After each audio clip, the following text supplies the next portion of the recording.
ऐसे हैं हमारे लड्डू गोपाल। एक समय की बात है, एक गांव में दो वृद्ध स्त्रियां रहती थी। दोनों का इस जगत में कोई नहीं था। वे दोनों ही एक दूसरे का सहारा बनकर बड़े प्रेम भाव से रहती थी। हालांकि धर्म से दोनों अलग थी, लेकिन विचार से एक थी। उनमें से एक महिला हिंदू धर्म की थी और दूसरी जैन धर्म की। दोनों अपने धर्म के हिसाब से प्रभु की आराधना किया करती थी। उनमें से हिंदू धर्म की महिला थी। उसने अपने घर के मंदिर में श्री कृष्ण के बाल स्वरूप लड्डू गोपाल को बड़े प्रेम भाव से विराजमान किया हुआ था और उन्हें प्रतिदिन एक बालक के भांति प्रातःकाल नहला धुलाकर सुंदर वस्त्र आभूषण आदि पहनाकर तैयार किया करती थी। वह उन्हें एक बालक के समान ही मानती थी, इसलिए कहीं भी बाहर जाती उनके लिए फल खिलौने आदि चीज़ें लेकर आती थी और प्रेम पूर्वक उनको भोग लगाती थी। इसी तरह वे दोनों महिलाएं एक दूसरे के परस्पर सहयोग से अपना सुखमय जीवन व्यतीत कर रही थी। वो दोनों जब पूजा पाठ एवं सभी कामों से मुक्त होती थी, तब बचा हुआ समय एक दूसरे के साथ सुख दुख बांटने में व्यतीत करती थी।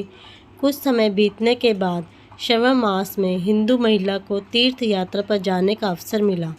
तब उसने अपने अति प्रिय उस जैन धर्म महिला से चलने को कहा, क्योंकि वृद्धावस्था अधिक होने के कारण वह चलने फिरने में थोड़ी असमर्थ थी।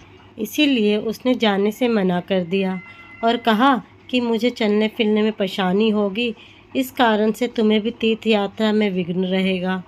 तब वो हिंदू महिला उदास मन से तीर्थ यात्रा पर अकेले ही जाने के लिए तैयार हो गई और जाते वक्त उसने उस जैन महिला से कहा, सखी, मैं 1 माह के लिए तीर्थ यात्रा पर जा रही हूँ। मेरे आराध्य श्री कृष्ण बाल स्वरूप लड्डू गोपाल का ध्यान रखना। उन्हें बिल्कुल एक बालक की तरह स्नेह देना।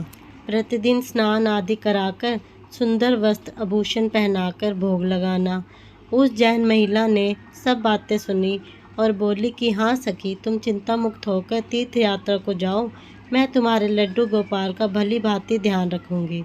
इतनी सब बातें बताकर वह महिला तीर्थ यात्रा को निकल गई और जैन महिला ने सारा कार्यभार अपने सन्निहित में लिया और बड़े उत्साह और उमंग के साथ सुबह उठकर खुद नित्य कर्म से निवृत्त होकर लड्डू गोपाल के स्नान आदि की तैयारी करने में लग गई। उसके बाद जब वह उन्हें लड्डू गोपाल को नहलाने लगी तो वह उस महिला की नज़र लड्डू गोपाल के पाँव पर पड़ी तो वह दंग रह गई, क्योंकि उनके पैर मुड़े हुए थे। उसे लगा कि उसकी वजह से उनके पाँव टेढ़े हो गए हैं। इसका मुख्य कारण ये था कि उस महिला ने जब भी उन्हें लड्डू गोपाल को देखा था, वस्त्रों एवं आभूषणों से सुसज्जित देखा था। वो इस बात से अनभित थी कि लड्डू गोपाल घुटनों के बल पर बैठे हुए थे। उनका बाल स्वरूप ऐसा ही है। वह बहुत परेशान हो गई और सोचने लगी कि मैं अपनी सखी से क्या कहूँगी। उसने इतने विश्वास के साथ मुझे ये जिम्मेदारी दी थी और मैंने लड्डू गोपाल की देखभाल सही से नहीं की। ये सब सोचकर वह चिंतन में बैठ गई थी कि उसे याद आया कि उसकी सखी ने कहा था कि लड्डू गोपाल सिर्फ एक प्रतिमा नहीं बल्कि जीवित होते हैं। बस फिर क्या था, उसने निश्चय किया कि दिन प्रतिदिन उनके पैरों की मालिश करेगी और वह दिन में कई बार ऐसा ही करने लगी। और जैसा कि श्री कृष्ण का स्वभाव है, वो है ही इतने कृपालु दया निधान।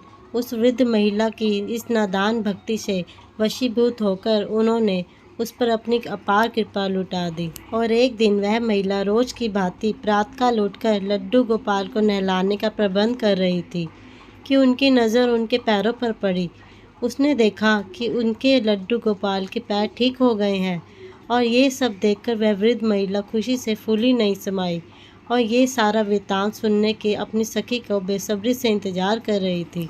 कुछ समय पश्चात जब वह हिंदू धर्म की महिला तीर्थ यात्रा पूर्ण करके वापस आई तो सबसे पहले वो अपने लड्डू गोपाल के दर्शन को ललाही थी और जैसे ही उसने लड्डू गोपाल को देखा तो आश्चर्य में पड़ गई। उसने देखा कि लड्डू गोपाल खड़े हुए थे। उसने सोचा कि शायद ये उसके लड्डू गोपाल नहीं है और अपनी सखी के पास जाकर ये सब पूछा।